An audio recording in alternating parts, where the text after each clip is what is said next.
Selon les dires de Mahaman Mariko, il s'est retrouvé au commissariat de Torokorobougou sans connaître le motif exact de son arrestation.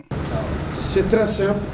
Le mercredi, une jeune dame, après insistance à me dire qu'elle est dans la vente de produits cosmétiques, s'était fait accompagner par des hommes qui se sont présentés après comme des policiers en civil et ils m'ont amené Mali Militari au niveau du 4e arrondissement. Pendant 24 heures, je n'ai eu ni accès à ma famille, ni accès à un avocat, ni accès à de la nourriture, ni accès à des médicaments, et ni même avoir accès à la simple information pouvant me dire les raisons qui m'ont amené au niveau du 4e arrondissement.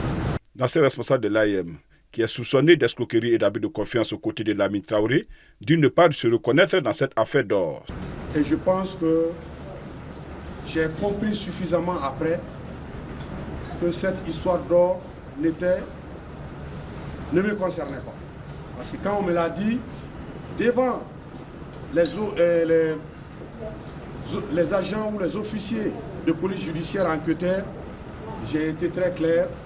Mon cabinet n'est pas un cabinet de placement. Mon cabinet est un cabinet de conseil, appui, assistance juridique et administrative.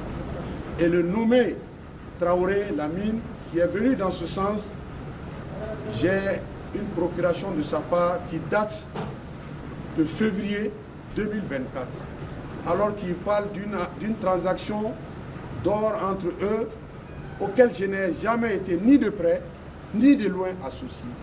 Les enlèvements et les disparitions forcées sont courants au Mali. Ils sont très souvent signalés dans la capitale, raison pour laquelle Mahaman Mariko appelle les autorités à garantir l'état de droit sur les citoyens.